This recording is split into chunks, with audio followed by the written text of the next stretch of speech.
Hello children, today I'm going to read another story from Coco's Magical Adventure. The name of the story is The Moonlit Pond. The morning after Pip found her way home, Coco woke up before the birds. His blue collar gave a tiny shimmer. He trotted out to the yard and sat near the hedge where the shining doorway had opened the day before. Milo popped down from the fence upside down. "Good morning," he said. "I had breakfast already, but I'm willing to have second breakfast if this becomes an adventure." "Listen," Coco said. Far away, past the hedge, came a curious sound. Croak, croak, croak, croak. Then came a splash and a grumbly voice. "That does not sound like happy singing," Coco said. His collar flashed, and for one blink he saw the silver pond again, bright under a soft evening sky. Milo's tail twitched. "Moonlit pond clue." "Definitely Moonlit pond clue. Let's go and see," said Coco. The shimmering arc appeared as soon as Coco touched the ivy with his nose. On the other side, the hidden garden looked even more lovely than before. Silver moss glowed under their boughs. Pale flowers nodded in the breeze. The round pond shone like a mirror, with milk stirred into it. But the pond was not peaceful. 5 frogs sat on 5 lily pads, all calling at once. "I should lead," shouted a plump green frog. "No, me," cried a yellow frog with speckles. "You are both too loud," huffed a tiny brown frog. Another frog spun in the circle on her pad and sang one long wobbly note, just to prove she could. At the edge of the pond sat Hazel the owl, calm as a moonbeam, her little charm resting against her feathers. "Hazel," Coco called. Hazel turned her head. "Ah, I hope you might come." "What happened?" Coco asked. Hazel glanced towards the frogs. "They are preparing the evening pond song. Tonight, each one wants to be the first, the loudest, and the most important." Milo folded her paws. Classic chorus trouble. From the pond came another burst of noise. "My note is the deepest," boomed the plum frog. "My note is the prettiest," cried the speckled one.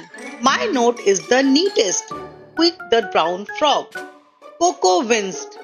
That is a lot of no talk. Coco padded to the pond's edge.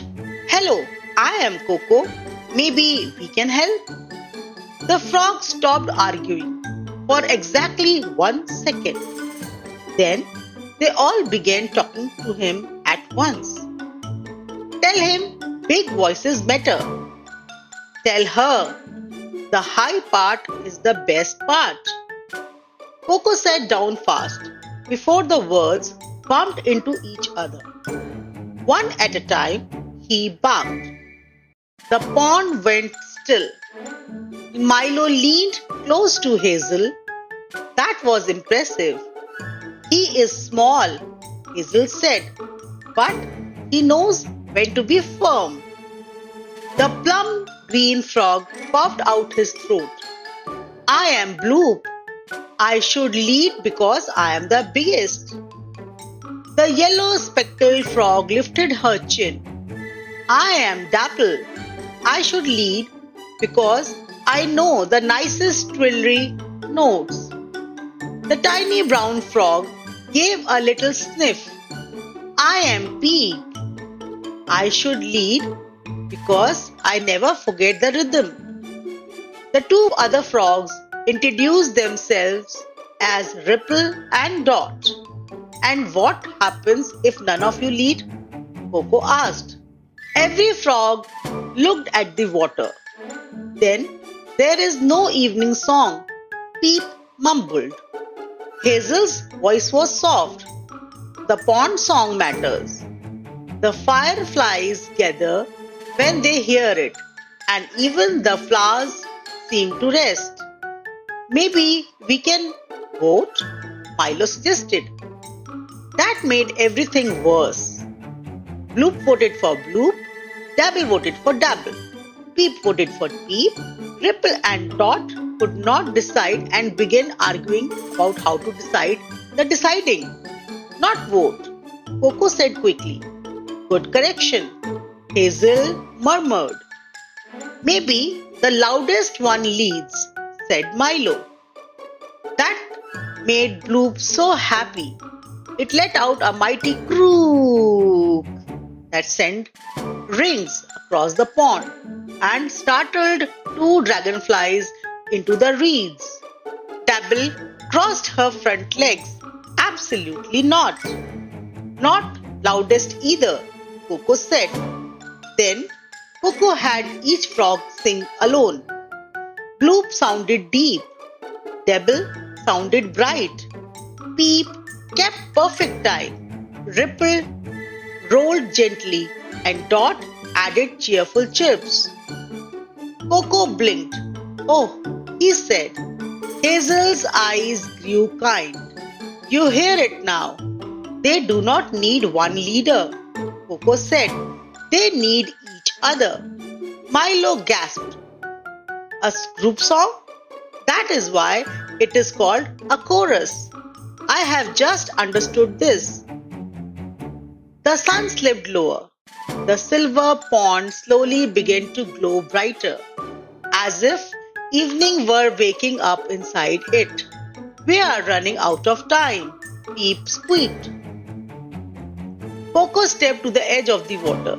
What if each of you has a part? The frogs blinked. Bloop, you begin with the deep note, Coco said. Dabble, you add the swirly part. Peep, you keep the peep. Ripple, you make the smooth middle. Dot, you hop in with the happy little chirps. And who leads? Bloop asked.